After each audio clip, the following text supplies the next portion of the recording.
Hi, everyone. I'm Daniel, and I'm joined today by two very special people that you might know from some other videos that are Arkham Horror related here on YouTube. First, there's Pax. Hey, Pax. Hey, Daniel. Hey, everybody. And Philian. Hi. And Philian is new to this channel, but all three of us did recently play on Pax's channel. That was the Moon Pendant, the 6 Moon Pendant run through Return to Circle Undone. And I've invited them here today to talk about random basic weaknesses, which I think is a really cool part of the game, part of Arkham Horror, the card game, that means that every time you play a deck, you get something that you weren't necessarily expecting. And we're going to talk about the impact that these have on the card pool, on your play experience, and any other kind of fun stuff we want to talk about. So some of them are interesting, some of them are less so, but they're all part of your deck. So just to sort of introduce the concept here, every investigator, as far as I know, has the requirement to have one random basic weakness. You can see on the back of Harvey's deck here that he has the signature weakness, Thrice Damn Curiosity. That's this one here that he always gets. So the designer said, hey, look, you're going to be playing Harvey. You have to deal with this every time. But you also get one random basic weakness. So every time you play Harvey, though, there might be something different to contend with. And the weaknesses in the rules reference are kind of defined as representing character flaws, curses, madnesses, injuries, tasks, or enemies, or story elements that are part of investigator's backstory. And some of them are acquired through campaign play, so they have more to do with the campaign too. So, every time you play Harvey, maybe sometimes he's a kleptomaniac, and maybe sometimes he's a bit reckless. Who knows? So that's part of like what they're there thematically for. What do you guys think about that? I love random basic weaknesses. In fact, I love weaknesses in general in your deck in this game. How come? Um, all right, let me rewind the clock. Holy crap, 8 years. Okay. You know, you know, 8 years ago we got this game called Arkham Horror, the card game, and we said, maybe I don't just want to draw as my last action because who knows? Maybe something bad will happen for that. And I think we'll get into like how true that is nowadays versus how much it used to be. But I think the core idea of your deck is not entirely your friend is a really good one for a Lovecraft card game. Mm-hmm. Like this wouldn't work in Champions, in the same way. But it really makes the game feel flavorful for the theme it's going for. Yeah, that's totally true. We'll talk about that part of your deck as being a hidden, thing that pops up. Like, hey, wait a minute, now there's this thing from my backstory that's popping up and here to kill me. What are you, Pax? What do you think about the whole idea of putting something random into your deck? Yeah, no, Filion pretty much hit the nail on the head with that. It's that idea of the uncertainty, that it's something you don't quite get so much in games, I find, is that, like you said, that idea that your deck is not necessarily out here to be your friend. And I think that as the card pool has expanded, the impact of weaknesses has kind of gone down as a result of like decks just getting stronger from Mm-hmm. there being more cards that are available. Um, but all that said, I do still think that they have a really important part in kind of making it feel distinguished from other games. And I totally agree with what Philian said, where, you know, weaknesses fundamentally wouldn't work in a game like Marvel Champions where it's all like 100% power fantasy. There has to be something that kind of tears away at you more than just the mythos phase. Mm-hmm. And I think that the random basic weaknesses do a good job of doing that in a way that is different from the standard basic weakness that's kind of defining of your character. Um, with one that's like, you kind of sometimes you have to make a pivot. Sometimes it's not so bad. Sometimes it's so detrimental that you kind of might need to think of different ways to approach pulling weaknesses. And I think we're going to talk about that later. Yeah. But generally speaking, I think they're a good thing in the game, and maybe a little underutilized. Yeah. to a certain extent. So the basic rule, and we'll go back to this a little bit just to make the overall point, is that you make your deck first. You build your synergies, you think about what you want to do with this investigator, and the very last thing you do is add that random basic weakness. So sometimes you add it and you're like, okay. Sometimes you add it and you think, ooh, that goes against what I was hoping to do with this deck, and you need to contend with that, which does eliminate some of the, as you say, the Marvel power fantasy, that you can't just uh, completely crush the campaigns. I mean, you can, but without this random element that may stop you in your tracks even before you've begun. Mm-hmm. Okay, so by and large, let's just have a snappy answer to this, each of us. Do you think that they having this makes an impact in your deck? Man, I want to say no, but just for the sake of having a hot take. But no, I can't. Yes, it does. It absolutely does. Pax? No, for sure. For sure. Yeah, I'm gonna say sometimes, and it's only a sometimes. Like I feel like there's kind of two modes where it's I can deal with this, and oh my god, this is really annoying. And there's not a whole lot of in between. So yes, by and large, they have an impact, but sometimes I'm just like, yeah, okay, here's my sleeve. I'll put the card in. Let's go. And I think there's a reason for it. We'll go over the types of weaknesses, or at least how you get rid of them, or if you do at all. And that I think has a pretty big impact. So I think the first thing, since I mentioned, oh my God, some of these are so scary or so crippling, I'm going to pause the video here and we're each going to come up with 5 random basic weaknesses that we just don't like to see when we do add it to our decks in general, right? Obviously, every deck might have its Achilles heel, but just in general, we play so much Arkham, which are the ones that we just go ugh. And then we're going to reveal them together and see if we have something similar or if we came up with totally different answers, which might come up with some cool discussion. All right, we've done this exercise. I'm here on the top. Who's right in the middle? That's me. That's Philion. Okay, awesome. And Pax, you're down at the bottom. We're just going to right. flip them over all at once you're ready. Oh, okay. Ready? Yep. Yep. Okay. So we've got some overlap for sure. Let's talk about the ones we have in common then. It looks like we all have amnesia. Collective amnesia, if you were. That's right.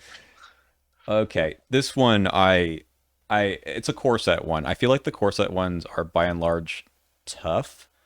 Some of them less so, but this is the worst one because I think there's 2 copies and man, it's a card game, right? That's right. That's exactly it. Yes. Losing cards is bad in a card game. Your It card, turns your out- hand is your everything. Yeah. Yeah.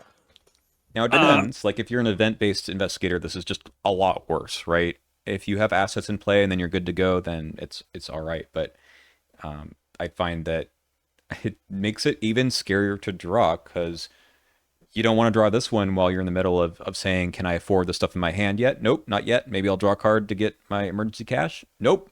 Now everything's gone. That's right. Yeah. It's one of those things where like cards in hand represent the things that you can possibly do, right? Beyond what you've played. Mm-hmm. And so anytime you're losing your cards from your hand, like anytime a scenario targets the cards in your hand, it is really kicking you. And so that's tough. It's tough. It's really tough. So it does shut down some of those hyper draw strategies, right?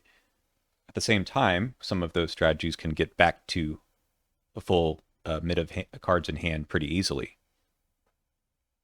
As long as you, save the one card. As long as you save your cryptic research, Mm-hmm. or you haven't yet played your cryptic research. Yeah, or you've got like your lucky cigarette cases in play, and you're like, well, I'll get back there. But the hyper draw strategies tend to recycle the deck, cycle it back, and you get this again a second time, and it's just rude. Yeah. I will say I didn't mind this card at first when I started playing Arkham. Mhm. And that's largely because I wasn't very good at it. And so I didn't really grok, how much it is good to just have cards and how drawing cards in a card game is beneficial. So often I would go through a scenario and I'd never get past the 5 cards I had in my opening hand. And Amnesia honestly is a fine weakness if you're only losing 2 cards from hand to it. Mm-hmm. The problem is if you're only losing 2 cards from hand from Amnesia, you're probably in some other trouble in the scenario. Yeah, it can happen if you just played all of your events or something, and then you Yeah, upkeep and you've got not much left, and that's fine. But it's hard to force that strategy when your deck isn't that. yeah. And I think there are some really interesting ways that you can punish having a lot of cards in your hand, like say Harvey's Thrice Damned Curiosity. Amnesia isn't interesting for that. Amnesia's just lose it all. Mm-hmm. Yeah. And I it's think it's kind of so uninteresting. I've seen people versatile for Deny Existence just so that if they have it when they draw Amnesia doesn't hit them. Oof. And I can't think of it. Well, we can talk about this later. I can't think of another random basic weakness that people take versatile to avoid. I can't either. Good point. I can't either. No, I agree with you, and I think I was thinking the same thing. Is like Amnesia is a card that hurt less early on in the game's life, probably mostly because we just weren't drawing as many cards, right? And that's fine. It's just there was less card draw in the card pool, and so you're drawing less cards. Whatever. Mhm. But the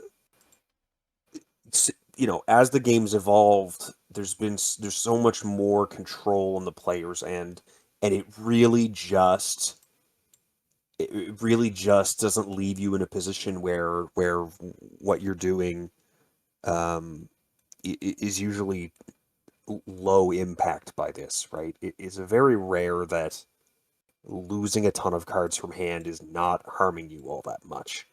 Yeah. So it's just rough, and anyone who even if you're someone who likes to draw cards but isn't like going crazy on drawing cards, even then, you're largely getting screwed as well, right? Like Patrice, Mm. you know, you Yeah, don't it's have it's tamest in Patrice, and that's still a turn right. where you That's don't have still any your cards. whole turn where you're toast, right? Mm-hmm. Um, And it could be which is everything, just right? Because nasty. you have the Watcher still in your hand. You can't choose to discard that. That's right. Yeah. Yeah. Yeah. Tommy, I think this is pretty tough because he struggles with getting enough cards in hand already. Mm-hmm. Yeah. Yeah. All right. Generally speaking, it is. I would say. I don't know if I'd necessarily say the hardest weakness, but if I had, I'm looking at the ones that I dislike the most. Mm-hmm. This is not necessarily, in my opinion, the top 5 worst. There's no objective rating here going on, No, but no. this, if I had to make a list of top 5 worst, this is 1 or 2 So for we've me. got a couple of related ones that have to do with cards in hand or hand size. Uh, so I have obsessive. I'm the only one Mm-hmm. who picked that one, and you've got drawing the sign. I Uh, actually, my drawing the sign was me waffling between obsessive and drawing the sign. oh, awesome. Yeah. And that was like my 6th tie. That was fighting for a tiebreaker on Mm-hmm. my list. All right, Yeah. let's talk about each of them then. We'll start with obsessive. So um, this one to me, because it has that double action discard. I draw this. I'm telling someone else, your job is to get rid of this for me. Yeah.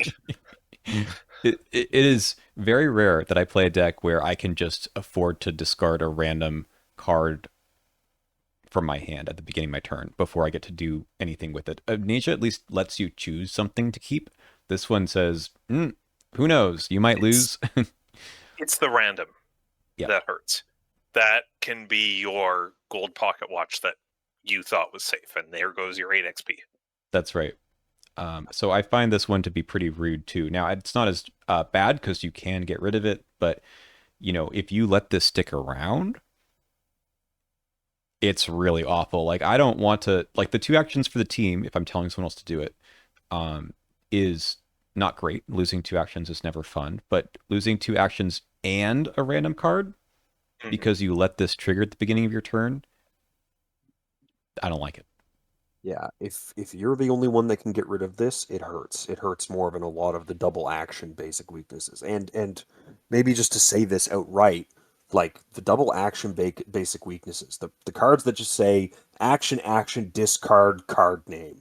Like I know a lot of people find that kind of uninspired, but I find it to be a really good balancing metric just in terms of like, you know, it's a really consistent amount of tax if you don't want to deal with the negative thing that's happening. Mm-hmm. And obsessive pushes that by also making you suffer something else. Exactly. And drawing the sign hits the exact same spot where it's not necessarily making you lose a card, but the -5 hand size sure is likely to make you lose cards during upkeep. And it's like, it can be, half an amnesia and also two actions, Exactly. right? In fact, for that ultimatum challenge, I got obsessive, and it was horrendous. I was like, oh, Patrice -1 card around. That's not going to bug me too much, but it was a nightmare. Drawing the sign in Patrice, that seems. Oh, drawing the sign of Patrice would be, yeah, no, that just pretty much ends things right there. Mhm. If you can't spend 2 actions to get rid of it that round, you're toast. Right. So this one Um, at least, well, obsessive at least you get a chance. Someone gets a chance to try to get rid of it. This you draw it during upkeep. Immediately you lose a bunch of cards if your hand was already pretty high. that's right. As Ugh. many as 5, I As many guess. as Right? 5. Yeah. Yeah. All right. I don't know if you have any comments on this, Philion. I know you didn't pick these, but No, like a lot of the double action ones are fun and engaging because it's like, how long can I go without clearing them before it's a problem? Mhm. Like I always, you guys know this. I say, that's not a problem until it is. With Yeah. nihilism, with internal Nihilism. injury, even Yeah. like there's atytrophobia. All these ones are not a problem until they are. Obsessive is immediately a problem, and it continues to be a huge problem. So that's why I hate that guy. And it's kind of like a compounding problem, right? Mm-hmm. Yeah. It's I don't want to make it sound this grave, but like, you see hypochondria and you're like, okay, now I need to be worried about my damage and horror income and make sure that I'm not taking too much direct as a result of taking indirect or whatever. But this one is just like, okay, if I can't clear it this round, then I'm down 2 cards. Mm-hmm. And if I can't clear it the round after that, then I'm down 3 cards. And it's like, it's nullifying my upkeeps, and it's not even necessarily the worst card in my hand. It's just so much if it sticks around. Mm-hmm. Yeah, that's kill on sight #1. If I roll this one, ultimately like you can play through it, and we're not telling you that these that we're picking are the ones that are the absolute most devastating, but rather they're tough to deal with. Like if you have them, you really need to think about how I can't just ignore it, right?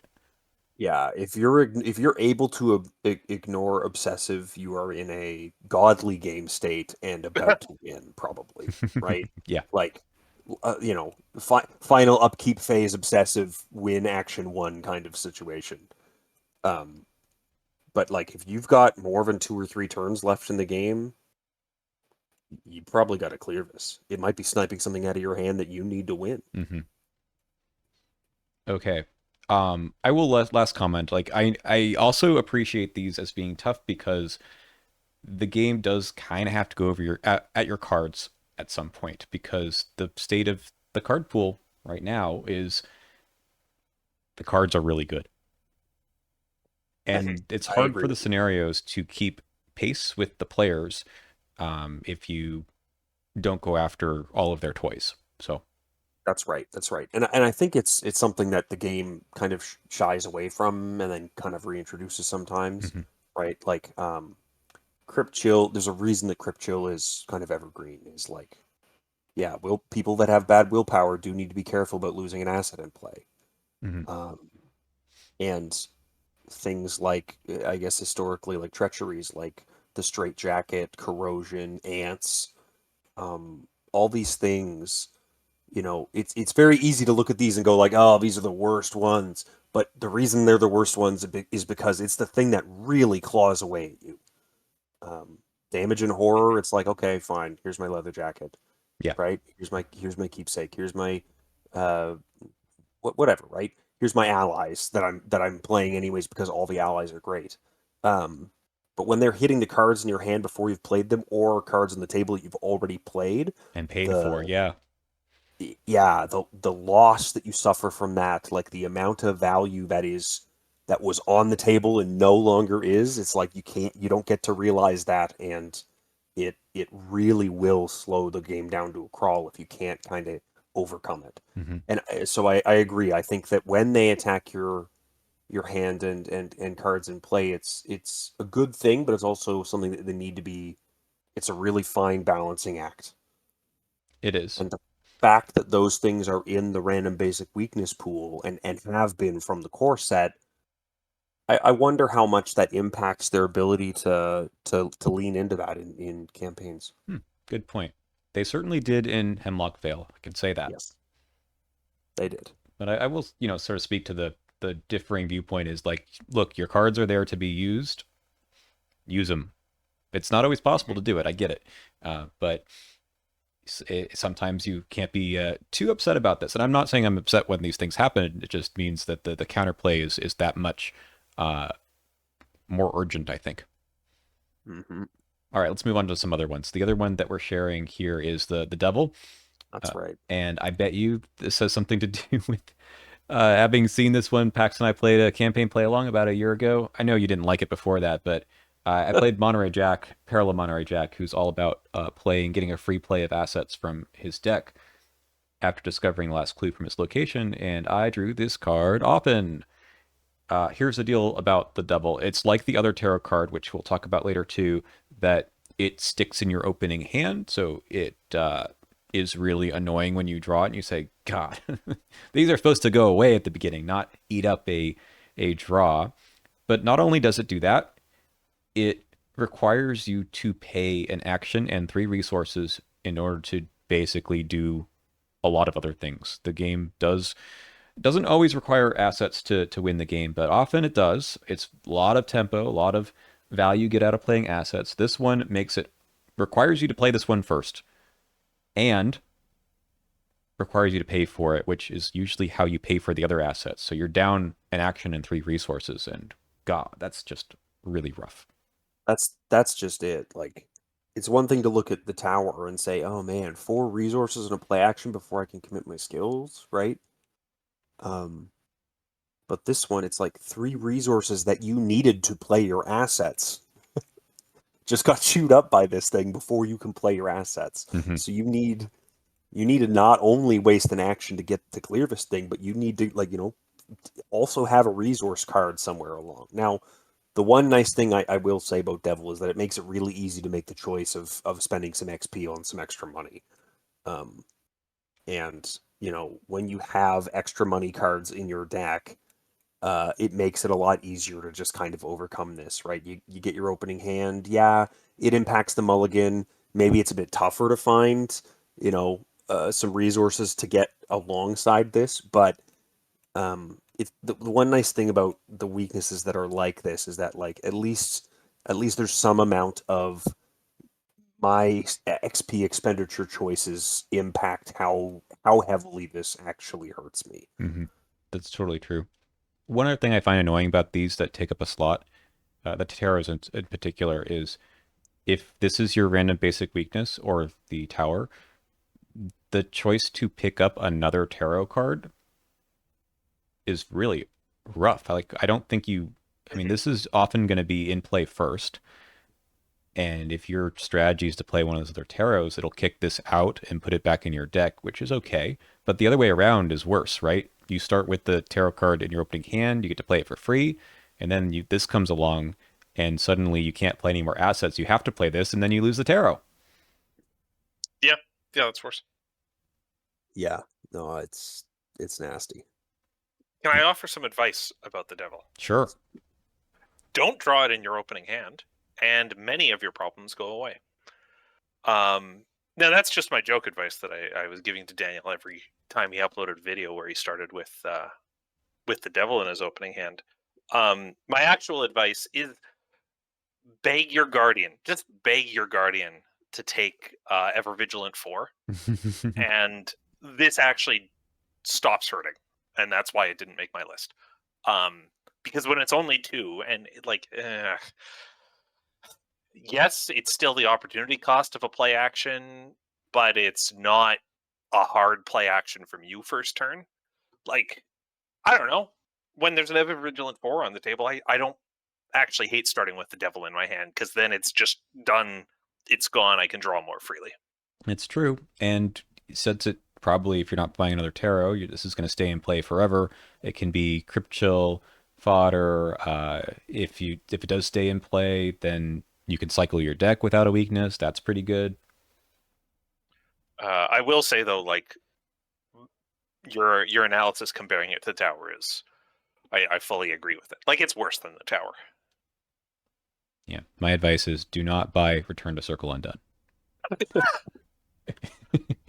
Then this will never enter your basic weakness pool. No. Oh. Buy that product. It's actually very cool. It allows you to play moon pendants. That's right. We all know that those are among the best possible cards you can include in decks. Okay. Phyllian, we've only talked about one of yours, so which one would you like to talk about next? We actually have one more shared too. That's right. Yeah, so let's start with that. Okay. All right, Indebted. Why do I hate this one? Not because I think it's bad, like punishing. I actually just think this is the most boring weakness. Which is really funny because when Dunwich came out, I thought this was super, super cool. Because ooh, the weakness is permanent and it always affects you. That's different and interesting. Mm-hmm. And it turns out that there's just so many ways to mitigate it. Like, rogues can flat out spend 3 XP to defeat this weakness, that I'm just bored when it shows up. I'm just bored, and I feel like I'm getting a partial Arkham horror. Yeah, that's fair. Yeah, that actually is part of what I was thinking is, early on in the game's existence, we kind of talked about this with Amnesia, where it's like there really wasn't as much card draw going on, right? And so one of the things that I really disliked about Indebted is, because I wasn't consistently drawing through all of my decks all the time, I would look at Indebted and say, I always lose 2 resources every scenario. Mm-hmm. And that's really harsh, right? I don't always draw Amnesia. I don't always draw Paranoia, whatever. I don't always draw Cover Up in Roland, right? Early on in the game. Mm-hmm. And I hated Indebted because it was just like, okay, here, like I said with the devil, you can spend XP to kind of fix it. But again, early on in the game's life, there wasn't a lot of XP to spend on fixing this. There weren't a lot of cards that you could spend to fix this. But now that the game is so much older, I agree. It's kind of just, you always see every weakness, or at least the way that I play the game, I almost always see every weakness. It's very rare that I don't draw through my deck like one full time. I'd say maybe in some Guardians I get 75% of the way because I've already seen the things that I really need. Mm-hmm. But the fact that I'm not hitting weaknesses isn't really a mark against this anymore. And then also the fact that beyond just the fact that it's a little boring, but the fact that it also is enabling, it's so soft on decks that do draw as a main idea of the deck. Like, if you get it Indebted in Winifred, whatever, right? Who cares? Now I can just go hog wild. Or Amanda, right? Anyone who has card draw as a built-in mechanic to them, suddenly they only see this weakness once, and yeah, that's great for your power level, but it's not doing what a random basic weakness. It's not really fulfilling the role of the random basic weakness, and that's kind of makes it a bit of a lame duck. Yeah. Do you think that it's the permanent part, or do you think it's the effect that is the problem here? Probably the effect, right? I'm sure there's a way to design some permanent weaknesses that are not just a thing that happens once. Mm-hmm. I Right? think it's a combination of the two. Because like we do have this card as a non-permanent, kind of, and it's called Paranoia. And, Paranoia could be more than 2 resources, um, but it also is more punishing than Indebted because it's taking up the draw when you draw it. So And I think it's there's a little unpredictable. of both. Yeah. Yeah. I've drawn Indebted twice somewhat recently. I played it had it in my Stella run through Innsmouth, and you just stop worrying about. I mean, it's a little tough at the beginning because you're like, I need to play some things, and I was always felt like I didn't have enough resources. Two fewer isn't that big of a deal, but it can kind of compound. I think in solo especially because you don't have as much time just to sit there and take resource actions or put in a lot of money cards. Mm-hmm. Uh, and then I also played it in a Charlie Kane deck that really needed to put allies down, but there was ways around that. So it just felt like a slap on the wrist at the beginning of the game, and you can power through that pretty easily with the card pool now. Yeah. Mhm. The one thing that I think Indebted does do well is make you do a bit of a facepalm moment when you pull it and you go, "Oh man, I really didn't include enough money for this to not be a pain in the first scenario." Yeah. Shoot. Right? Like if I had included like swap one card out for an emergency cash and I'm fine. Hmm. Right? But then you don't and you kind of have like a bit of a painful turn 1 to 3 or something like that. But that tapers off as the campaign goes on, and then it just never really is relevant again. Yeah. I wonder if it would be more interesting if it were three fewer resources, because we have scenarios like that in the Forgotten Age. Actually, that's what happened with me in that Charlie Kane deck. I was playing TFA, and I think I just began with nothing, maybe one time. Didn't have the provisions to begin with any resources. Oh dear. Yeah. Felt, I think 3 would be a lot more interesting for the flow of the game.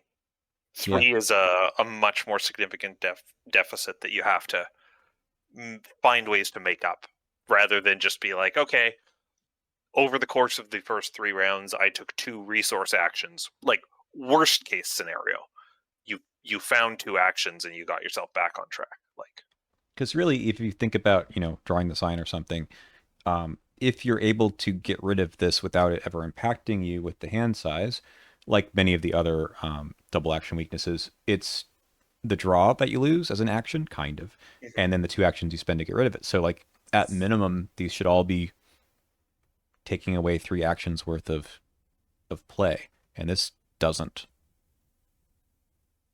That's right. Yeah. All right, let's move on. Uh, yeah, Phylane, you can pick one of these other ones. yeah. Sure. Well, because Pax was talking about how things have shifted, and now you generally expect to draw through your deck 80% of the time, or draw 80% of your deck, one of the two. Doomed has gone, I think, from being something really cool and tense that might play out over the course of a campaign to now actually just being a death sentence.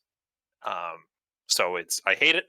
I have not been able to come up with a tweak that I like that still keeps it tense and interesting, because I feel like any character where I put Doomed in, that character is actually just going to die in scenario 6. So And the second I version, don't want that. this is you take extra horror, which isn't that bad. It's just that you then have to record the hours nigh. Then that happens twice, right? And then, yeah, the bell Yeah. toes. You just draw this. You're dead. And I think there's some really telling language on this, which is both Doom and Accursed Fate say that when you add the next piece to your deck, put it on the bottom of your deck, Mm-hmm. which is suggesting that maybe it doesn't expect you to draw through your whole deck. And I don't know. I feel like, and granted, I haven't actually played with Doom in 3 years, but I feel like that second time I draw Doomed, even if it's 80%, or I'm probably still drawing it 80% of the way through my decks, then I'm about to hit a Cursed Fate for the third time. And you know what? Maybe it's scenario 2, and I've already done 3 of my 5. That's just not fun. No, that's too much. Also, I think the way I talk about this is telling. I forget this does 1 horror and 2 horror. Like, that's so incidental to what's actually going on here. Mm-hmm. So I know people are able to play through this, and they always say, well, I was playing a Mystic, or someone else was playing a Mystic. We threw Scroll of Secrets in, we threw Parallel Fates or whatever, and we tried to discard that as much as possible. I don't like that. I think that is not the way you're supposed to play around these things, like having access to those sorts of cards um, to get rid of them. I just don't think that is the way that these weaknesses should be designed. If I can speak anecdotally, I every time I try to throw deck peeking into my deck in some way, or Yowdle so that I can try to mill past weaknesses, it never works. I just discard everything that I wanted to actually draw, and then I hit the stuff anyways. So, like, props to you if you can do it. You're stealing my luck, which is not how it works, but that's how it works. Well, for Scroll Secrets at least, right? This goes to the bottom of your deck, so you can just discard it that way. Yeah. You can even with the level 0 Right. Scroll of Secrets, you can make sure that you don't hit it on that next shuffle, which you're is still gonna hit cool. 5. Yeah, and it's not like I don't already use Scroll of Secrets for a couple of characters for that. Like, I throw Scroll of Secrets in Sephina because I'm just like, if I happen to hit the Star of Hades with this scroll, I'm like so juiced. Yeah. But, when your random basic weakness is something where it's like, you're sitting there sweating and you're just like, oh god, I don't even want to draw it to begin with. But if I do draw it, at least I have a backup. It's too much. Mm-hmm. Now, the reason I didn't pick this was I kind of forgot about it. I've only played with it once, and it was in the Dream Eaters, and I said, I don't care. You know what? Dream Eaters, even Hemlock, with only 6 scenarios, I would do this. But like a full 8 scenario campaign, no. Yeah. What I think I'd play it through Hemlock as well. Yeah. I think 6 scenarios is about where it's like that. Probably, how you said there's nothing you can do to this card that makes you feel like it's kind of getting that kind of sense of danger without being ridiculous. But shortening campaigns certainly gets you there. I think there was also a moment in the game's life where they thought that you would be churning through investigators. You would retire them because they had too much trauma or they would die anyway, and you'd start again. Mm-hmm. That just hasn't really panned out. Yeah, I think that there's probably in order for something like that to happen, they'd really need to like have some solid exit points during campaigns in which someone is like expected to die, and then the new guy you bring in can get a little boost of XP, right? Mm-hmm. So like you can't you can't die in the second to last scenario and then walk into the finale with a 0 XP character and expect to have much fun. I don't think. Yeah. So here's the thing. I could be wrong on that, but if I'm playing 4-handed solo, I'm actually okay with that. Yeah. The one time a year I do 4-handed solo, I'm okay with one of those characters getting killed at the end, and then my difficulty spikes. But 4-player, where I'm one of those characters, the last thing I want to do is walk into scenario 7 and be like, yeah, great. You all have 40 XP. I have none. Guess I'll increase the player count at the table for you. That's right. Yeah. So now, I guess it hurts a little less now that Carson's around. You could always just bring in a level 0 Carson at that stage. Bring in a second Carson if someone already has a Carson. Okay. No. Carson is who died.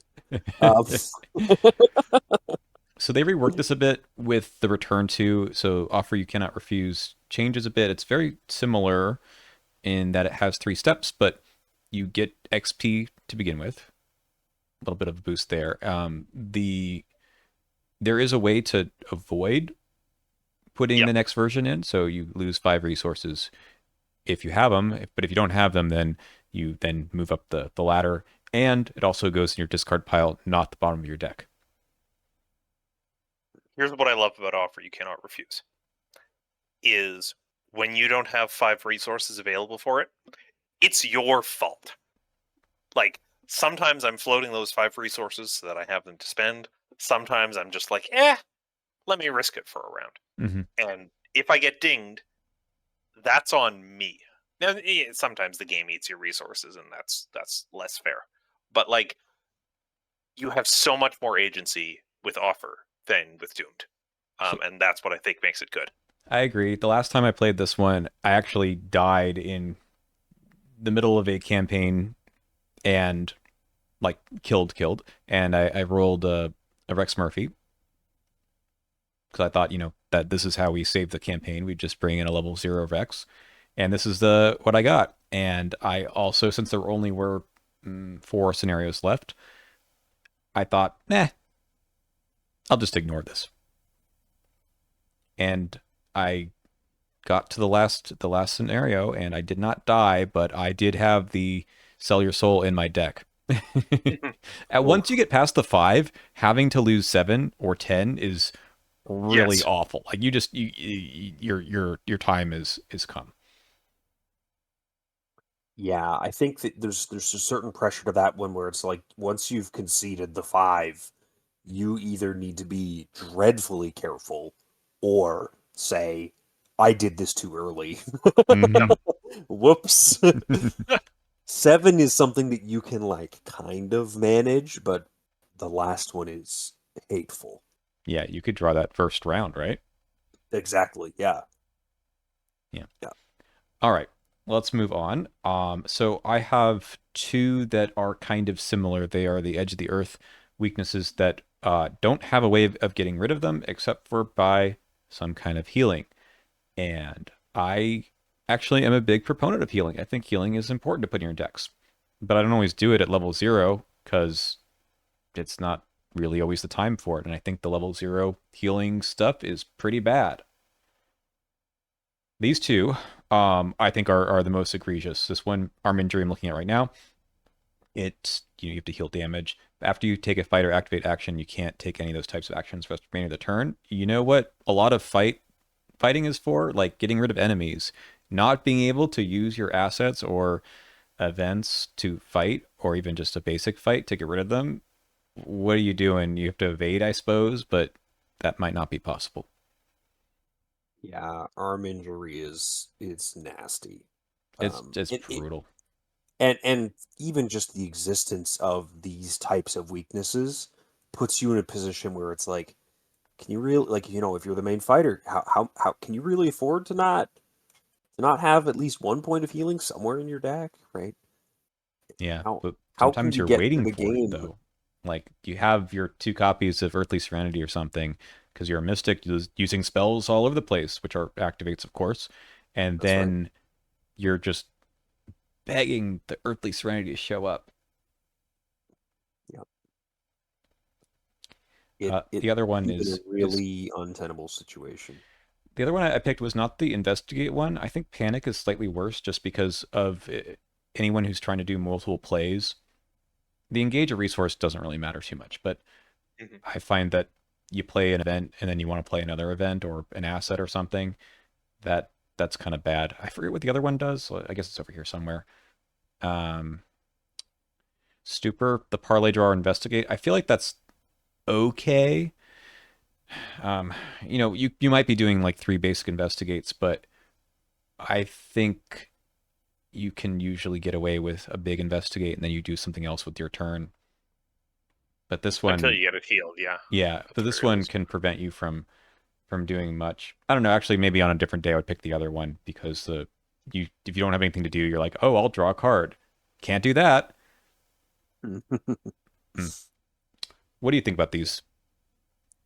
I actually, if I had to pick between the three of them, I think I'd choose leg injury just because uh, move, resign, evade strikes me as something. I don't know if you guys have played a whole lot of parallel Roland, but one time I had the one where you can only do two moves per turn, Right. and it just kept screwing me. Like I couldn't believe how many times I put myself in a situation where I was like, "Wait a minute, I can't get to the end before." Oh no! Like this is terrible. And so whenever I think of leg injury, I think of massive maps and Edge of the Earth and Infinite and stuff, and I just go Oh like, "Oh no. god, one move a turn." My And favorite is when people look at this and they say, how many resigns can you do in one turn? But really, you play this and you Yeah. realize you move and then resign quite often, and you that's cannot do right. that. Yeah, Or you try to evade and move and resign in a single turn. Yeah. yeah, So right, the whole thing about these is the force thing is pretty tough, but there's no like backup here. There's no three actions to discard it. You're just hosed until you find a way. that's right. Yeah, and I think they do something weird to the deck building stage. Kind of in the same way that a lot of the economic ones do. Like, you know how I said with Indebted, it's like, oh shoot, I wish I had included that emergency cash, right? It's like if you draw one of these and you're like, oh my god, I was deliberating over whether this ally should be a medical student or whether it should be something else, Mm-hmm. and I just made the wrong choice, and now I'm in a situation where we don't have a way to get rid of it, right? Um, At least with Indebted, you can, get a free upkeep at the end of the round. You get resources that way. that's right. There's no basic There's heal action. actual there's actually no way of getting rid of this. Yep. Yeah. All All right. right, I'm gonna come in with the conflicting opinion. I don't mind these. I think these are interesting. I think these lead to really fun collaborative deck building between the team because every class has some decent healing options now. And this is a good way to kind of have everyone splash a little bit of healing so that when these pop up, someone's able to deal with it. And I think that's really fun and dynamic. I love these guys. That's my hot take. Wow. All You right. told me to come with them. All right. We can point and laugh. No, I'm just kidding. I actually like them in the game. I just find it two player. It's really hard to fit that into your That's deck fair. or solo even. Yep. A three player, I'm usually having someone run some healing. In Rogue, I don't think there's any way to heal damage, right? Perhaps not. I think there's like cheat death. Cheat death will. Oh, Yeah, let's right. You're count right. that. You're right. Okay, there's that. I actually ran into this in a campaign play along. I think where I was like, oh, I don't actually have a way to heal, and I think it was a rogue that I was playing. I definitely had a leg injury on an Agnes that I couldn't clear it with the campaign play along card pool. And that sucked. I will flat out say that sucks. But if you have a full collection, I think these are fine to I also think tackle. that like in a 4 player game, you know, a lot of the downsides we described are remedied okay by what Finally said. It's like by Yep. scenario 2, if you know someone on the team has got a panic and someone else has got an arm injury, it's like, okay, a little bit of our XP from scenario 1 goes towards some healing, and we need to be a bit more careful. Yes, Yeah. I agree with that. And just, don't get hosed by scenario 1. Yeah, no, yeah, that's right. Don't get hosed. Yeah, no, I that's can't fair. remember if it was. Folks, build your decks so that they still work at 0 XP. That's my general advice. Yeah. Like, don't build this deck that's like, oh yeah, once I get that 8 XP from scenario 1, if I sneak out the full clear, then the deck will sing perfectly. No, your deck has to work for scenario 1 or you're not getting that 8 XP. That's a different topic. Yeah. Yeah. One of the first times I ran this, I think I was playing Calvin, and I think it was Stupor. It was Stupor or Panic. I don't remember now.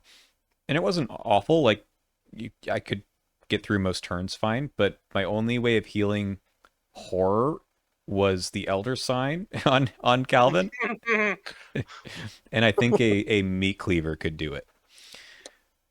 Yeah, Yep. that was fun. Okay, well that's enough of those. I again, I like that they're in the card pool. I just wish that they had some backup. I don't know what, but something that didn't brick you, because I don't think anything else bricks you. Correct. Okay, we get to enjoy some artwork from PAX over here. Uh, Violet, would you like to pick another one of yours to talk about? Yeah. All right. Let me just get mad about kleptomania very briefly. This thing is just mean. You know that? Like it's a horror every round, like internal injury, Mm-hmm. except it goes back into your deck. And if it didn't go back into your deck, I wouldn't mind it so much.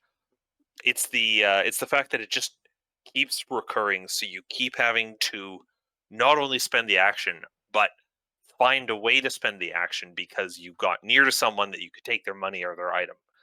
Um, I shouldn't say I totally hate this because like I've seen some really funny things happen when you steal your friend's items, um, because your weakness is enabling you to do a teamwork or Yeah, you owe me one play.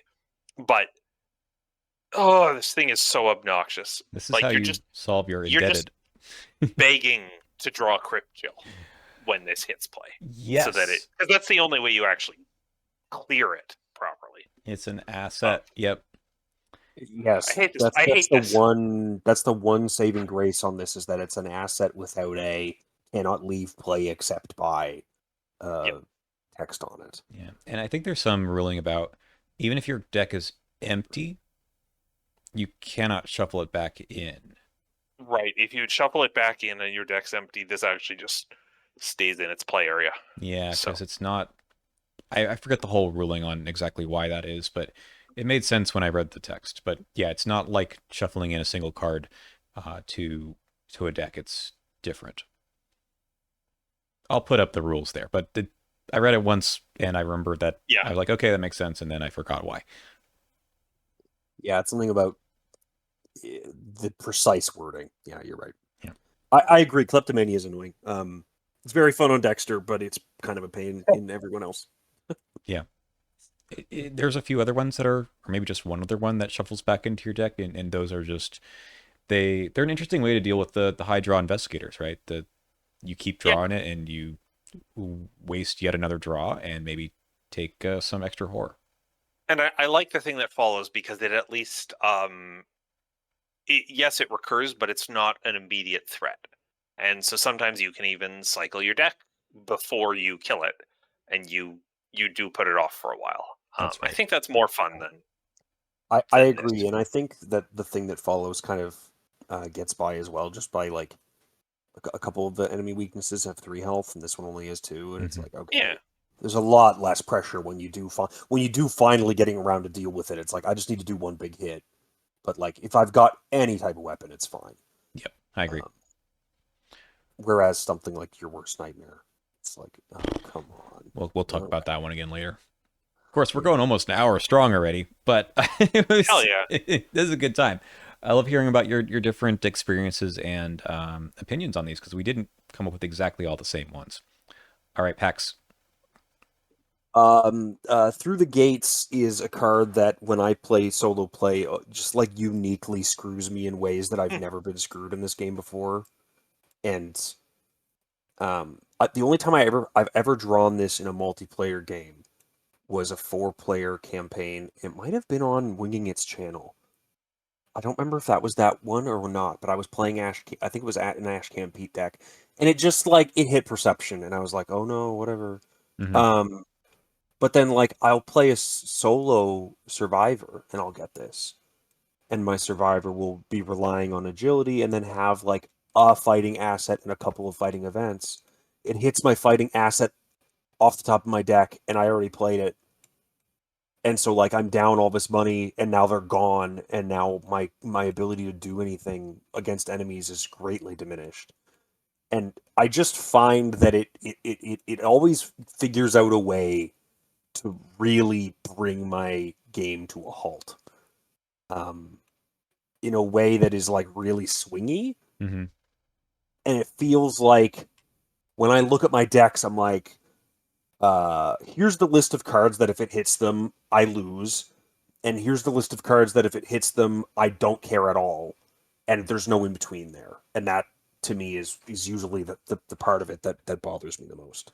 So, do you think it's possible to build a deck that is resistant to this in the sense that just have some backups? I mean, I know I'm being a little facetious there, but No, for sure. Yeah, no, absolutely, right? Like if you've got two fire axes and that's the only weapon asset you've got in your deck, it's like, is there any reason that you couldn't run two fire axes and one other thing, or Highlander decks, right? mhm. Um, Highlander decks already kind of have a certain amount of redundancy built into them because it's like, well, yeah, I don't get two of whatever, and so I need to include another card that kind of does whatever that is, right? I don't get two Faustian bargains, so I have a Faustian bargain and a bank job. Right. And this will make it so that I lose my Faustian bargain, but at least I've still got my bank job. So Mhm. there's certainly ways to play around it, but I find them to be kind of frustrating, um, because for me, I don't favor singletons much in my decks. I find even stuff that I really only need one copy of. It's like if it's something I only need one copy of, but I want to see it earlier. Yeah, I'm just gonna include two, um, because seeing it early is usually way more important Yeah. than not using up a deck slot. Yeah, so I find this one to be kind of an all or nothing thing, which is kind of when it either when it oscillates back and forth so heavily between total hosing and nothing at all. I find that to be weird and kind of frustrating. Yeah, I agree. I know there's some people who look at this and say, well, just pretend it was a card you'll never see. But in today's game, especially because you can do a lot of search effects and you're likely to Mhm. draw through in a lot of investigators your deck, like I don't buy that at all. Like you probably were going to see it. Maybe it wasn't right away, but I think this can be tough for a combo deck that really does need a number of things, not just I have two different versions of the same idea. That's right. Yep, I'm Yeah, actually playing this right now. I have it in a Daisy deck, and I'm just careful not to reshuffle because hitting it the second time, I think is a lot worse. I will say I don't hate this one. Um, but I also don't run a lot of combo decks or decks that rely on specific cards, and that's mainly because my entire deck building style is fairly like loss averse. Hmm. Like I don't want the scenario to be able to do that to me and screw me out of a combo. So I kind of just build a deck that wouldn't be hit if the scenario did it, and so through the gates also doesn't hit it. Um, but that is me saying, hey, here's an entire type of deck building I don't engage with, and because I don't engage with it, through the gates doesn't matter. Um, that in fact does mean that through the gates matters to a lot of people. Yeah, it's sort of an interesting thing that these weaknesses do is that they can hit a particular deck or deck style and then do nothing in the other styles, That's right. or at least not very much. What you can do is just order your deck so the next card is a weakness. Then this is all good. Then you just draw that weakness. This goes to the discard pile, and you save Yeah. yourself from a cycle. Parallel fates, friends in low places, There you go. scroll of secrets. Yeah, All right, last one. There's uh, several of these unspeakable oaths. yeah, You picked the one that's the evade one. yeah. So again, as we've said, you can kind of tech for the other two after scenario one, even if you're Daniela Reyes and one intellect, you can probably find some way of getting it into your deck so that you can investigate a one or two shroud location and succeed once all Mhm. the clues are Mm-hmm. Yeah. gone. Even if you're Daisy Walker and you had no Spectral Razor in your deck, you can put Spectral Razor in your deck so that you kill a 2 health enemy, and that's overkill, and that handles your bloodthirst. Cowardice is really hard to handle because I feel like either your investigator evades or never evades. And if you're in that never evades camp, evading twice is now way more taxing. And so much of the time, even if someone else at the table evades an enemy, that enemy doesn't stay evaded long enough for you to get over to it and evade it. So this one is just worse. That said, twice I've drawn this into a Finn deck, and it's just the funniest thing. But yeah, this is, I think, the harshest of the three, and the one that's really hard to deal with. I drew this in a Joe Diamond deck recently. Yeah, it was sad. The amount of time that I lost trying to contort the board state into a position where I could get rid of this. Probably lost those scenarios just because I was busy trying to do this, and I might as well have just taken the fewer experience because that's kind of how things went anyway. It wasn't too hard to get the exhausted enemy because the Alessandra could do it, but then I needed to get to that location and pass the test, and that is not easy. And also, this is a hard evade action, so even if you're Joe Diamond, you can get the exhausted enemy with handcuffs. Then you have to pass a proper honest evade test. Mm-hmm. Right. I didn't care for it, but I agree. It's the toughest of the three. Yeah, I definitely agree. It's the toughest of the three. And to be honest with you, I kind of feel like earning less experience on a random basic weakness is. I don't want to go as far as calling it a mistake. Like there's a couple of player specific, investigator specific weaknesses that cause you to lose. Mm-hmm. Like Joe. Like Joe and Skids. But like that's just like, I don't know, it claws away at such an important facet of the game. The upgrading of your deck between scenarios. And also, you just earned 2 fewer experience in scenario 1 if you're not able to evade. So now you have 2 fewer experience to spend on fixing that problem. Yeah. So it almost reads like minus, however much XP, minus 14, minus 14 experience, or, minus an amount of experience that it takes you to deal with doing these evades this many times, right? And neither of those sound like great consequences of a weakness to me. Yeah. All of these kind of strike me as they either are a pain in the butt or they're nothing at all, but this one is like the biggest pain in the butt. Yeah. The other ones, as you pointed out, you can use some other asset or event. This one is the evade on the card. So no help. Yeah, and it's kind of unfortunate, like you look at these ones and it kind of makes sense why they did it the way they did if you think about it from like a rules perspective. When you deal damage to an enemy in excess of its remaining health, there's nothing extra to that. You just overkill something. You can already successfully investigate a location with no clues on it. But when you evade an enemy, it disengages from you and you can't evade enemies that are disengaged from you. Right. Yeah. So I forgot about that. They have to print this action that allows you to do the evade. But I feel like there might have been a way for them to put on a reaction that's like, and by the way, while this is in your hand, you're allowed to evade like an enemy at your location that's not engaged with you, or something. You know what I mean? Like, I feel like there's a way they could have gotten around that, but like, I mean, look at the card text; it's pretty congested as is. That just reminded me that I once got the clue on Curiosity in the Scarlet Keys. So you can get a concealed card. Oh, yeah. That's great. Yeah. You can still... Oh, that's really clever. I like that. Mm-hmm. Doesn't have to be any clues there. You still successfully investigate, you get something out of it, and then you get rid of your weakness for... Nice. Nothing lost, really. Nice. All right. Now, we've been kind of hard on weaknesses for a bit because we picked the ones we don't like and talked about them for an hour.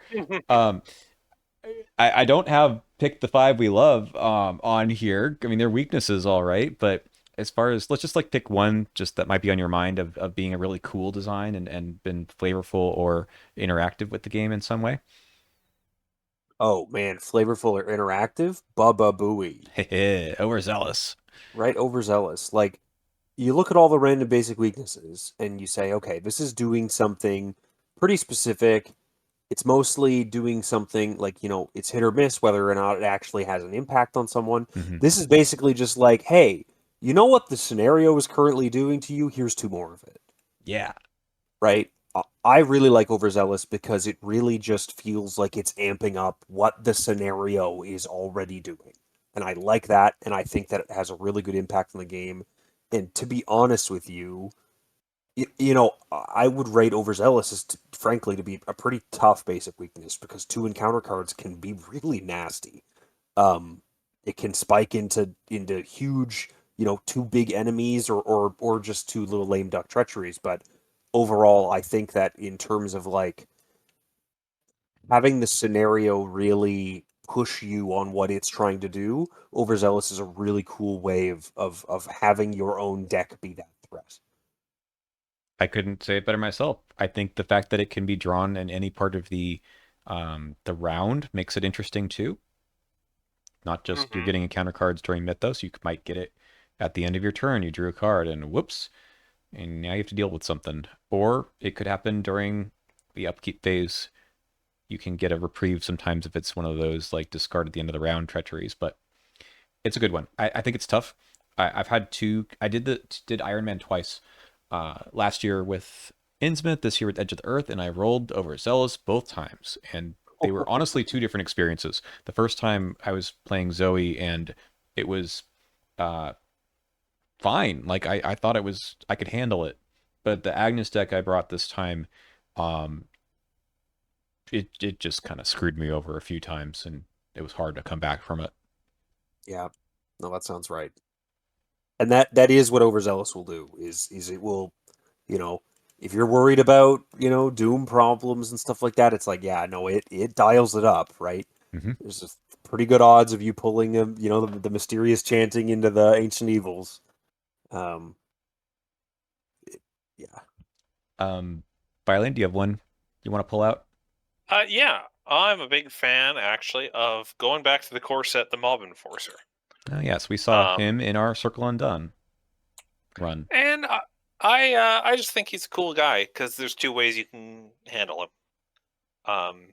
And anyone on the team can handle him. So I think it's an interesting card because it creates an immediate threat, and anyone on the team is welcome to pounce at the chance to handle that threat in whatever way they want.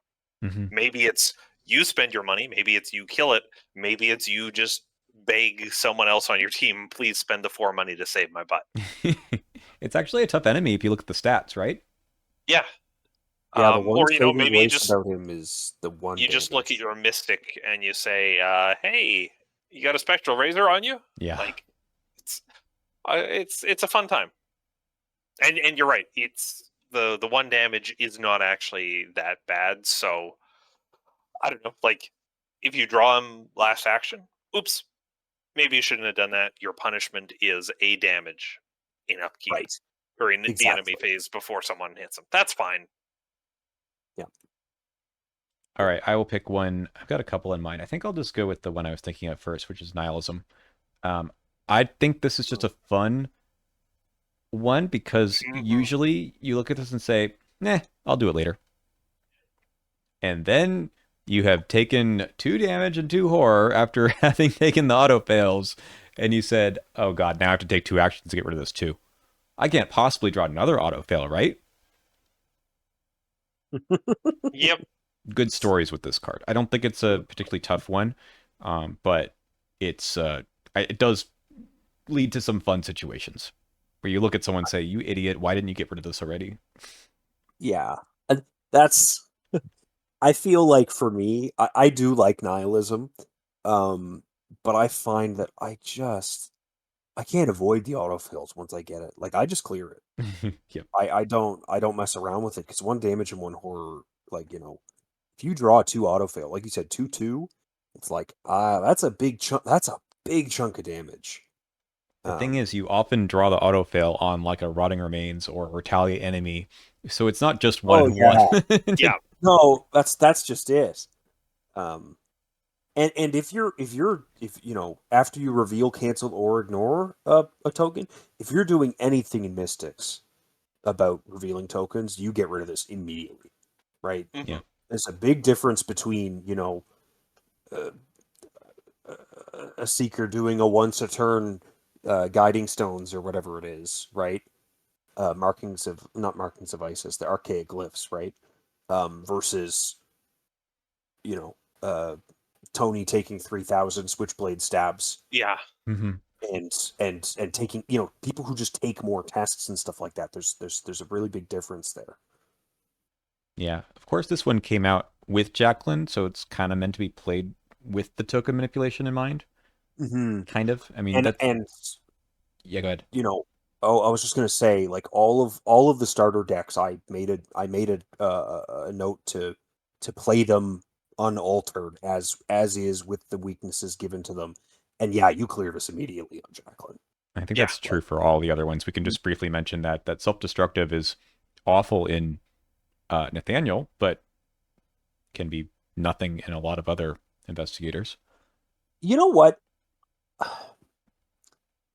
It does not do a lot in a lot of other investigators, but like the structure of how every once in a while you need to help out with enemies, I Yeah. do find self-destructive to be more annoying than like I considered putting it in here just because enemies are so threatening in and of themselves.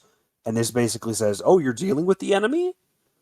Well, you're going to also be taking some damage to be dealing with the enemy." So I And think Yeah. it You. does belong to the theme of some of these where it's like, why didn't you get rid of this already? Right? You think that you Yeah. don't need to, and then suddenly you do. That's right. That's right. And I think that's the nice thing about the double action weaknesses in general, right? You make that determination. You run that calculation and you go, "Can I hold on to this? Chronophobia and internal injury. Do I have this many turns left? Mm-hmm. No? All right, whatever." Um And but if you, then, you get a hypochondria and then halfway through the campaign a psychosis gets added to your deck oh, and you go, "Oh, the second one of these pops out, I have to get rid of it, otherwise I instantly die." Right? oh. Uh, By the way, I know you probably, if you're still watching this video an hour plus in, you hopefully know that you can take these out for other players. Those actions on the bottom there can be used by another investigator at your location because these are treacheries. That is not the case for, where'd it go? Kleptomania? You can't do this. Only the yes. person who is the bearer of this weakness can take that action because it is an asset, player card type. Yuck. Yeah. So these are the double action ones are just a little bit easier on these treacheries because someone else might have the spare actions, but sometimes it's tough to find the time to have two in your turn of three. The other ones in the starters, we looked at obsessive already. Atychophobia kind of feels very similar to what we've just been talking about. I played this with Sister Mary in our run in Circle Undone. It wasn't that Yeah. bad, but sometimes it got to the point where it was. Yeah. Yeah, that's just it. Great. This one I find to be of all of them where I'm like, yeah, I can probably weather that. I make the wrong call on this one the most. You know, you forget about all the treacheries that you fail, that you say, "Oh, I can weather this treachery." It's like, "Oh yeah, but I'm adding one horde to every treachery that I don't weather Yep. or that I'm trying to weather." Um, and then you auto fail, or like you said, you miss against a retaliate enemy, and you're adding one horde to its retaliate damage. Basically, it's like, ah, geez, I don't know. I feel like this is the one that I fumble the most of the double action weaknesses on when it needs to be cleared and when it's okay. So when I play with new players, and I don't give them all of the basic weaknesses to pull from. I usually just have a small subset that aren't going to be things that ruin their day or are you know kind of weird to play around. This is one of the ones I always include. I think this is a good test for any kind of player. A new player can easily understand the issue. It's not too punishing until it is. Yeah, no, that makes sense. And then the last one is reckless. It's a skill because of Winifred. Honestly,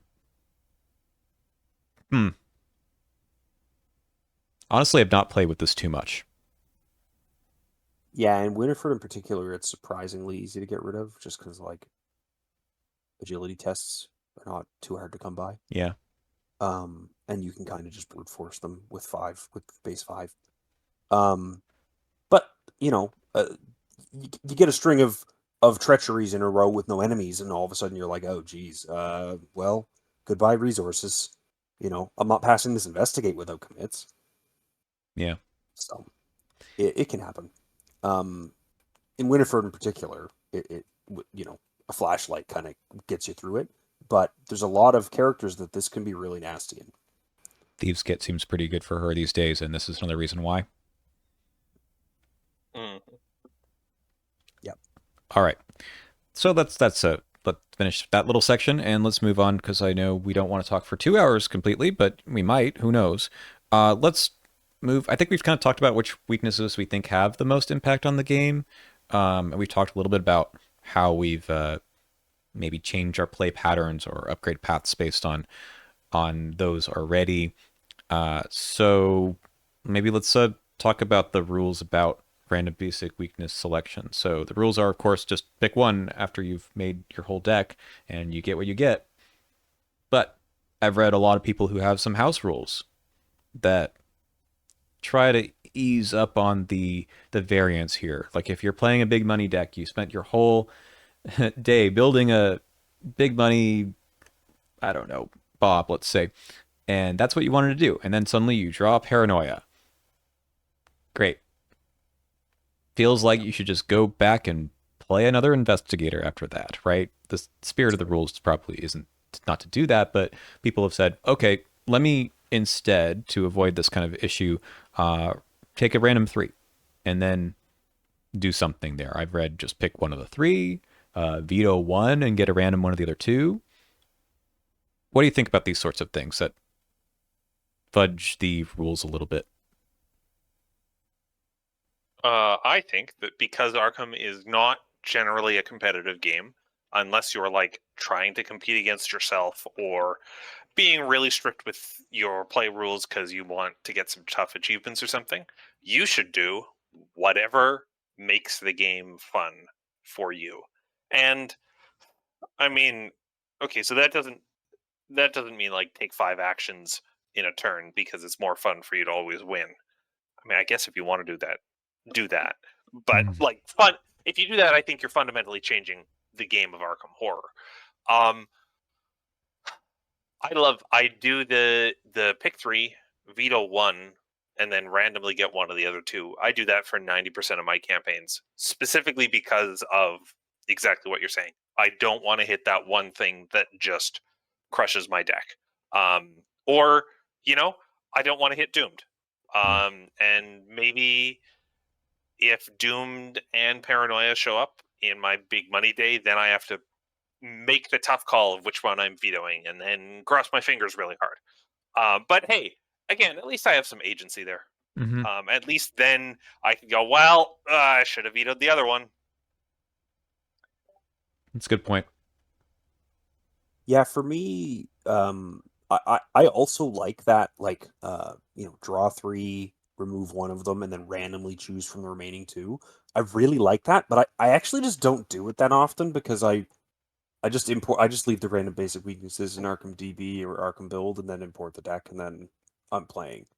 Um, it's something that I think I should do more often because I feel like the last couple of campaigns I've played, this has come up, right? Like I played a Patrice campaign where I wanted to do an Astral Mirror thing and I drew Dendromorphosis.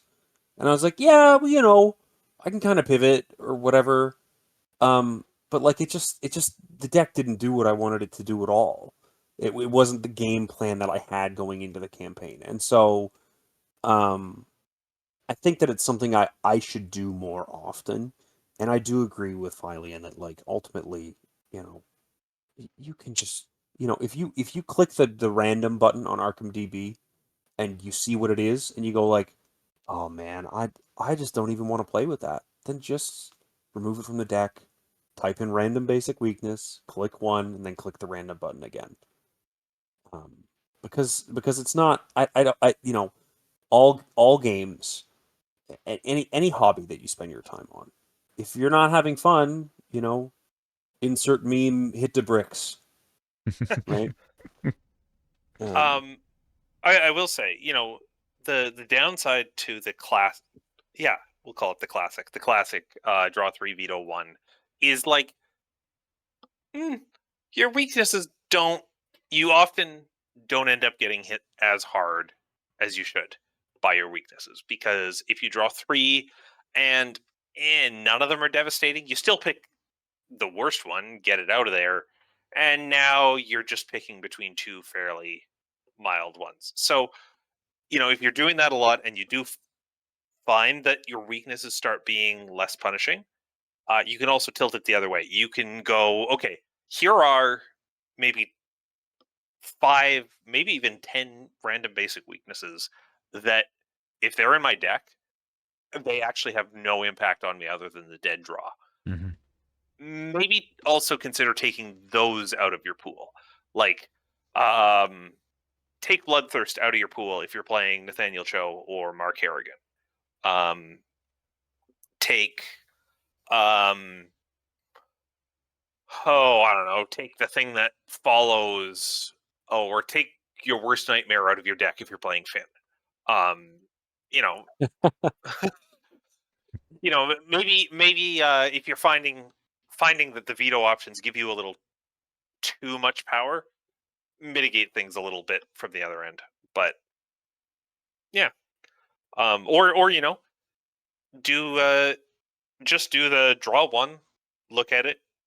If you decide that's worse, or the worst thing it could be, throw that back, and whatever you pull second, commit to sticking with that. That's what we do for Iron Man. Mm-hmm. It is terrifying, and as a result, I never veto because I don't want to veto myself into Doomed. But The Monty Hall problem. yeah. I think Bryn over at Playing Board Games advocates for, if you toss something back, you just take overzealous. I think that's fair.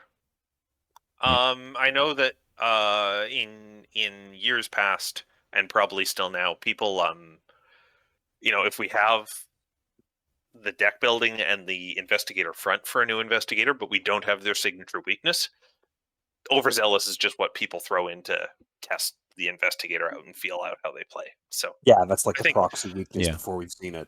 Yeah. I think that's a fair one to put in, because overzealous is probably more impactful on your play than 60% of any weakness for a deck. Yeah, I agree. Okay, so what do I do here? I almost all the time just take whatever the random one is, but sometimes if I look at it and I say, nah, I just fudge it and just draw another one. Sometimes that's because of variety. If I'm taking a lot of the same one recently, I haven't actually played with all of these before, honestly. Like we'll talk about this in a bit too, but some of the newer ones, there's 51 of these now. Like the chances of rolling, a back injury is so low. I can't say that I know what it's like to play with these guys. I was gonna say I actually haven't played with any of these, and I've drawn these the Scarlet Keys ones, but never in the correct class. Right. And I hadn't read all that math about just including one of them in the deck and then swapping it out for the correct one. But yeah, no, I've never had these come up. So I there's not much I can say about them other than that they look annoying. Yeah.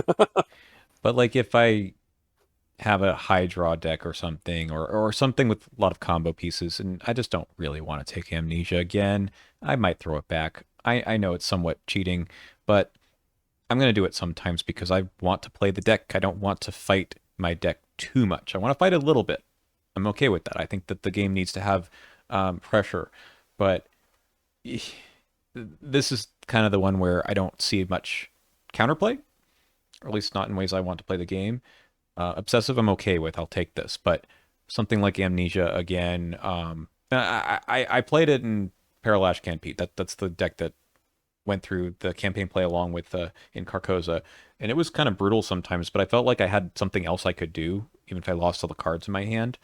And some decks, that's just not really the case, and I might toss it back. Not all the time, but sometimes. A big money deck, Paranoia, maybe I can transition into a spending deck instead and it doesn't feel as bad, but it still kind of sucks. Most of the other ones I'll just take and weather the storm. As much as I feel like the Edge of the Earth ones can be tough. I always play with them. There's never one where I'm just like, I can't figure out a way to Yeah. get rid of that, because I can. Yeah. And for some reason, I've only drawn Doomed once and the other one, Offer You Cannot Refuse, once. But I seem to get these Unspeakable Oaths a lot. I had a run of getting the 13th Vision in like, Oh, God. I think it was 5 out of 7 campaigns in a like, and I just was sick of it, and I redrew it for probably another 7 campaigns. There's Where I two was of just them, like, I no, I'm think, not right? taking this again. I'm not taking it. I was just done with it. Yeah. Which is funny because I consider 13th Vision to be like somewhat of a low impact weakness. Like among the double action weaknesses, it's the one where you make the calculation on whether you can handle it or not, and it tends to be that yes, you can, and also I was correct that I could. Right. um, and so I was just sick. I was just sick of it, though. I was like, I don't want to see this dang Silver Twilight acolyte lady taunting me anymore. We're done. Well, the thing is, Pax, you need to draw it 13 times, and then Oh, afterwards you'll never see it again. no. 13 campaigns in a row? Yeah. Because the first 12 were false. I mean, didn't you read the flavor text? Yeah, that's right. Yeah, I in 2021 I had a run where I think about 5 campaigns in a row I had the tower in one of my two-handed investigators, including in a playthrough of Alice in Wonderland, both investigators. Which made some hilarious jokes, and I still make jokes about the tower following me today. Um, but I've heard of people who just say, okay, you know what? Once I draw a weakness, I just pull it out of my weakness pool, and once a year or every 2 years or whatever, depending on how often you play, they throw everything back in. But they're just kind of weaning down the pool a little bit in hopes of seeing some of the things they see less often. Yeah. That's cool. I like that, I like actually. that too. Hmm. I know some people also on purpose pick the ones that were released in the campaign Yep. that they're playing. So if it's a new box, you play. If you're playing Hemlock Vale for the first time, you play with one of these. Yeah, I think that's a really fun thing to do. Because we all do it with the investigators and the cards that came in that box, like Mm-hmm. the cards you Mm-hmm. choose to put in your deck. Why not do it with those? Yep. Yep. No, now I don't advocate choosing your weakness or anything like that, but I do think that most of them, I'm not going to say it doesn't matter, but it doesn't matter enough for you to lose too much sleep over tossing something back. But, maybe we would see, I don't know, Amanda or someone who probably gets wrecked by Overzealous or Amnesia more often than not, if we just let those roll even in those stronger investigators. So I would say that, look, if you're a weaker investigator, maybe you think about that because you've got no other counterplay. If you're a stronger one, maybe you got to take that tougher weakness and see if you can still power through. Okay, let's move on to kind of the last thing before we wrap up. Um, I think we've covered most of the little special sets that have come out. We talked about the Edge of the Earth ones, the Scarlet Keys ones. We just mentioned how difficult they are often to draw. Do you have any other comments about these if you have played with any of them? I have Um, not played them, and I've resolved that next time I hit one, even if it's not in my class, I will just use it to pull out the one in the class I'm playing, because the odds of actually drawing them are so small. Yeah. I want to actually see these. Yeah. I think that generally they read quite tough, to be honest with you. And so I'm a little like, it's kind of one of those things where it's like, oh geez, I don't even know if I want to hit these. Um, That's fair. like, the Lurker in Darkness can only be attacked or damaged using weapon, assets, or tactic events, and takes a fewer damage from each source. Only 2 health. And you're a guardian, so that's probably what your damage output looks like. But it's still, it just reads tough. And the 1 agility is kind of like, okay, fine, I can evade it. Way to go, Leo. Like, I um, think I think the 1 of 8 is there because unlike I think every other enemy, this one does not have prey bearer only. oh, I didn't even realize that. So it spawns in a Uh, connecting location, potentially that could be engaged with someone else. Wow. Neat. Yeah, if you happen to move away, it could engage someone else. Oh, and any connecting location. I see what you're saying. It's not even an empty location or anything like that. Hmm. Yeah, okay, interesting. And the same kind of goes through with the rest of it, right? Like the quantum paradox. You have to. That's a lot of cards to discard. The pay your dues, just a ton of money or actions. Um, the underprepared. A lot of people have said, like, man, this can this for some characters, this can be literally almost impossible to do. Bob. Um, yeah. And then the ectoplasmic horror has this ability where, like, you reveal a chaos token, an extra chaos token for each empty arcane slot you have. If you draw that on like the first upkeep, you are in a weird position. Um, so overall, they read difficult to me. Yeah, Um, I think they're interesting. At least they're not just double action, get rid of it. But you're right. Sometimes if it's coming from your deck, it has to be doable. right. And I think that just by virtue of being so unique, it does make them an interesting set. I have played with Like, underprepared. I played it in a Yorick deck recently, and it was kind of fun trying to make it work, trying to get to that point. And it did happen a few times because I was able to just unload things from my hand. I could spend the resources. I got Scrapper, permanent Scrapper, to sort of deal with this. It did feel like I was contorting the deck a little bit, but I thought it was fun anyway. oh, that's Mm. interesting. I'd hate that in Yorick. I'm just thinking of how often in Yorick I like commit a 1 icon card to get it into my discard so that later I can replay it. And if it has 1 fewer magic skill icon, are you even allowed to commit it? Yeah, it's because it's after you commit it. Oh, okay. Mm. Each card you commit is considered to have 1 fewer. Okay, okay. So you still can commit them. You can Mhm. just you can dump your hand. It just doesn't do anything if Yeah. they're all 1 icons. Oh, okay. All right. That's not as bad as I had thought, I think.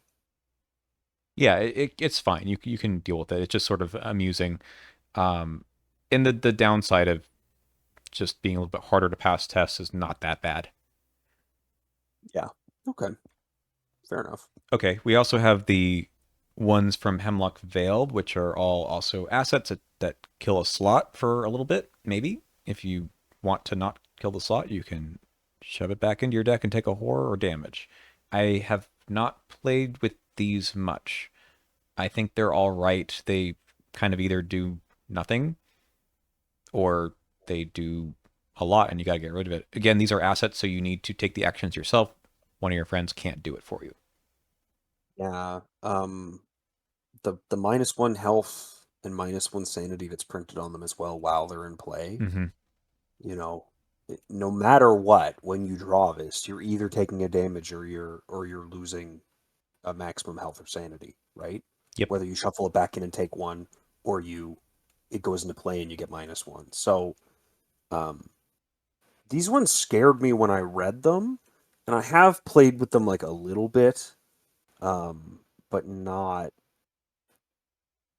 extensively. And I kind of mirror the thought of, sometimes they hit really hard. Sometimes you get your vow of Driz Talek in someone who doesn't really use arcane slots And I had so, Val for Iron Man. I was Bob Jenkins. I left. yeah, It did. yeah, there There's you go. nothing. What's an arcane slot? Yeah. What's an arcane slot and what is sanity? That the hand slot one seems scary to me, in the same way that Dendro is. Yeah, I can see that. The hand slot one I think is probably the scariest because I feel like the hand slot one hits the most people in different ways. Yeah, I think it's interesting because you have that option of, okay, am I just going to keep taking the damage so that I keep my hands, or do I just let it pass and get it over with, and then I get my hand back? I actually think that is a useful and meaningful choice to make. Whereas, I don't know, my body slot so infrequently used, and I only have one body slot, Right. so like the body slot is much more of a binary thing to be losing. Losing one hand and getting it back is a much more interesting balancing act. Yeah. I'm just thinking of maimed hand in someone like Daisy, where it's like Yes, the minus health is tough. the minus Mm, health while it's in play. It's like, yeah, you might just let it enter play, discard a tome you emptied anyways, and then double action to get rid of it. But like, if you've taken some damage already, then maybe you can't take the -1 health when you need to kill off your ally, Hmm. right? Like there's parts of it that make me go like, oh man, that could be really nasty. And same thing goes with fighters, right? Like with a lot of the high health guardians, it's like, sure, maybe it enters play and it doesn't matter, but it's giving you -1 health, or it doesn't matter if you shuffle it away and take 1 damage. But if you let it enter play, it's like, oh shoot, one of my hands is gone now, right? There goes my survival knife next to my main yeah, fighting weapon, right? That could be really nasty, but isn't necessarily.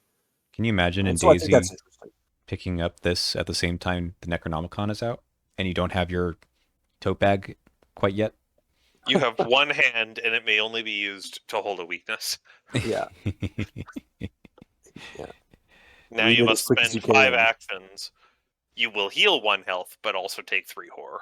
Yep. Yeah, you went right for the same joke as me. Oh, you got to it faster. I'm sorry. All right. No, it's okay. Phylon, you wanted to talk about the Dream Eaters ones because they're multiplayer only. There's Yeah, 3 of them, I 4 of them, just 4 think of them. that's interesting. Hmm. I think they're neat. I like narcolepsy. I think that's a fun one. Um, I think it's cool that there are actually weaknesses that just don't work in solo. And, I guess if you bought Dream Eaters and you only ever played true solo, I'm not going to lie, like, it is unfortunate that those don't work for you. But I think that's a little ground that sometimes we have to just cede to get fun interactions between the players. Like, as much as Kleptomania is on my hate list, I fundamentally I think there is a lot of good stuff with Kleptomania. I just feel sad every time I do it.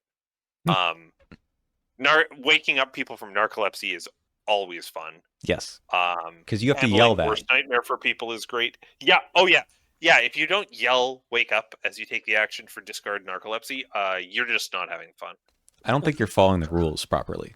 And That's if you draw narcolepsy during the middle of your turn and fall asleep and lose the remainder of your turn, and you Skill issue. don't start making really loud snoring noises, that is also a problem.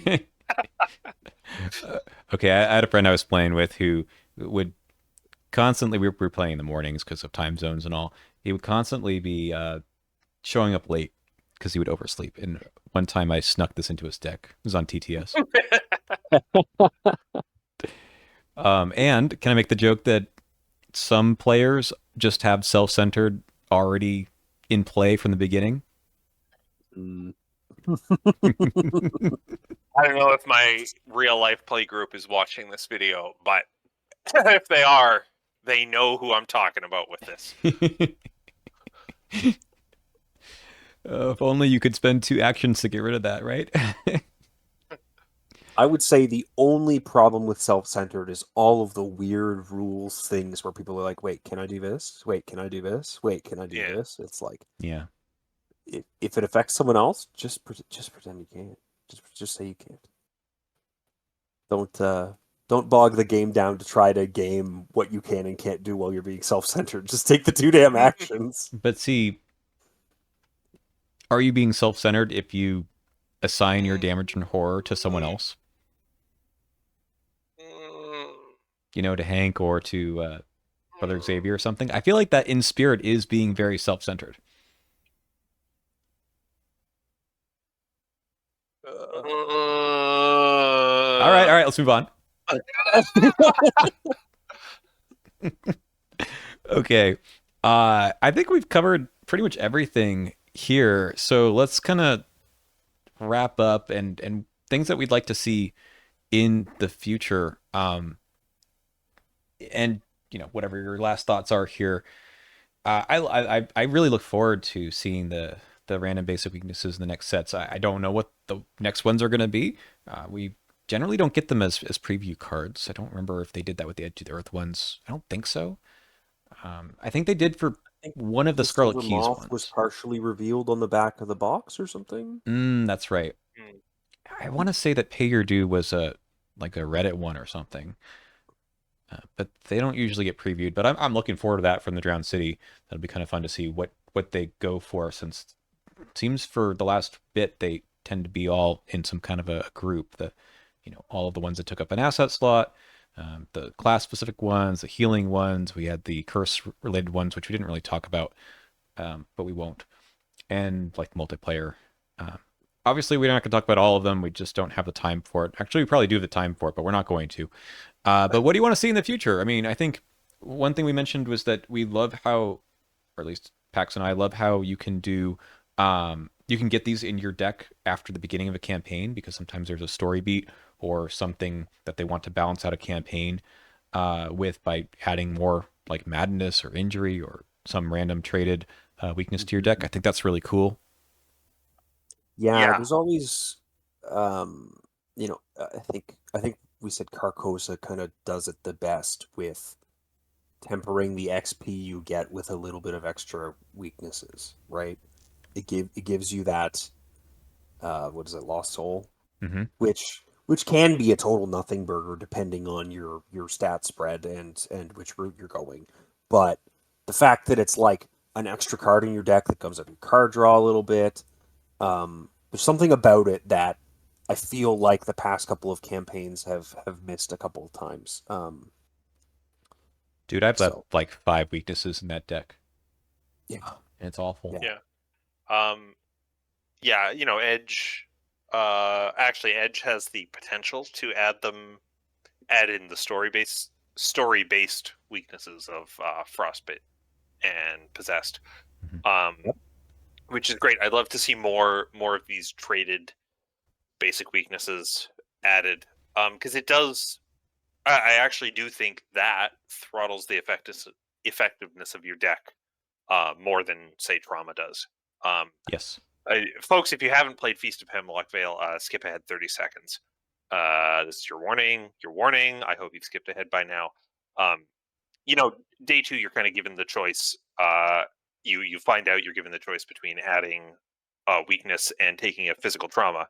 And mechanically, the physical trauma is just less punishing because the weakness is something you have to handle.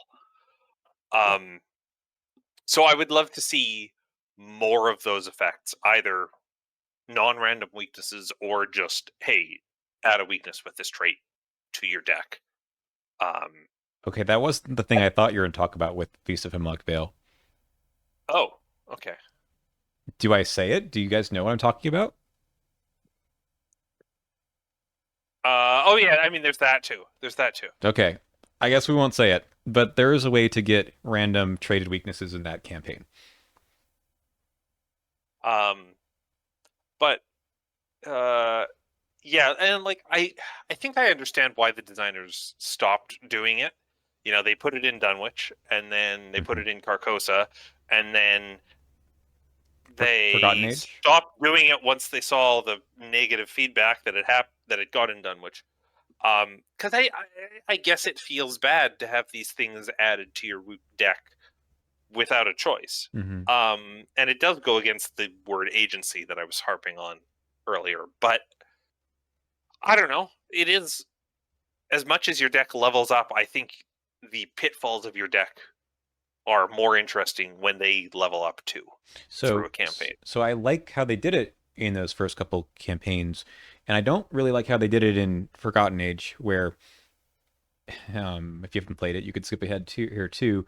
But there's a point in which one investigator can get a random madness weakness, I think, if you fail on a test in Bound or Mm-hmm. Beyond, which you're always just kind of like on edge about because you don't want anything extra in TFA. And then I think it happens later too if you fall from the depths or something in Depths of Yoth. You can get an injury, which at the time I Yep. think was only internal injury. But that's kind of cool. I think thematically that makes sense, but I wish I wish that they did that for just everyone or no one, not like one person Yeah. might get screwed over here. Carcosa allowed there's a way to get paranoia in your deck in particular. Yep. Yes. Yep. Yep. That's right. That's cool. But I think that part of you're right that they may have gotten feedback. Oh, hey, having all these weaknesses in the deck is kind of a little over disempowering. But I think that that may have been a relic of the past in terms of the I think card so. pool, certain strategies not being expanded on enough. yeah. It's certainly not something I'd call power creep. It's kind of more of just like card pool creep. You know what I mean? Mm-hmm. When when when Wendy no longer needs to include Switchblade in her deck because that's the only card that exists. You know what I mean? Like it's not really power creep. It's just a result of the card pool expanding. But now that we're at that point, it's like, yeah, it really doesn't matter that I fell off the train in Essex and got this weakness, um, because like my deck's already pretty strong. um, so getting this one card of a bump in it is not that impactful as it used to be. And I think that that's something I'd like to see more in future campaigns, just in general, is more random basic weaknesses being added. And I think you made a good point. Like in Boundary Beyond, maybe we just don't tie it to. Maybe we tie it to story beats, and we specifically do not tie it to skill tests. For the love of God. I mean, the problem with tying a whole weakness to a skill test is some investigators will always be more prepared, and some won't. But everyone can hit that auto fail, and it really sucks when you're tagging around that test and you hit the auto fail anyways. My other take on that is, and this is a topic for a whole nother video, that I think that's a gotcha moment that on a blind play you look at that and say, oh man, come on. I'll But save all my thoughts for a different time. yeah, Yeah. but yeah, if you're preparing for it, then well, you're preparing for it, and I guess that's okay. You metagame it a bit, uh, but it's still, I don't think that's necessary. Yeah. But for things that we'd like to see in the future, I'm just looking at the cards in front of us right now. I'd love to see more weaknesses that are events. Hmm. You know, I actually like we didn't talk about this one ever tonight, I don't think, but like I really like Dark Pact and the Price of Failure. Me too. There's something I very love funny that. about it. Like it's just got this cool thing that happens, and like if you don't go stab someone, yeah, no, you're gonna deal with a really nasty treachery next scenario. Um, and there's just something cute about it, like occupying space in your hand. It's kind of got that same aspect of a hidden thing where it's like Mhm. there's something that you've got going on that other people aren't aware of. Um, and yeah, and I like it. I like it. I don't know that I necessarily like the way that these two are implemented, where like it's exorbitantly expensive, and if you don't play it, you're slowly taking damage. Like that's a little nasty. But specifically, the way that Dark Pact handles um, holding an event in your hand, needing to get rid of it, is cool, and I like the way that this one was handled. I'd love to see more stuff along these lines. I would like more enemies. I think having more enemies on the board is always more fun for the game. because there's some ways you might be able to take advantage of it. I'm not saying that your weakness should necessarily be something you can gain, but it does feel like some of these you sort of can. So I'd like to see a few more interesting ideas for enemies. I would like to see fewer enemies. No, I'm just joking. We got the Among Us guy showing up here.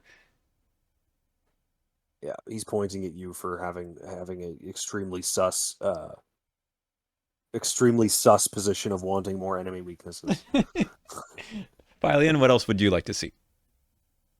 Not more enemies, because I think they are so devastating for some people, and they're like other things. They're just so swingy. I do like enemy weaknesses, but they can be so swingy, right? Yeah. You draw an enemy, you draw like it's fine sometimes, but then like you're an investigator with an enemy weakness as your signature. You draw a random basic weakness. That's an enemy. So what I would love to see is more aloof hunter enemy weaknesses. Yeah. Like similar to Kohaku's Weeping Yurei. Yeah. I'd love to see more things that are there. They're hanging out. They're fine until they aren't, just like the double action ones, but you're handling them differently than you're handling the double action ones.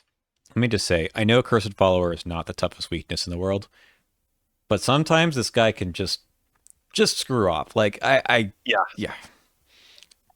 And I specifically kind of don't like this guy because he spawns location farthest from you, which, depending on the scenario, can be unreachable. Yep.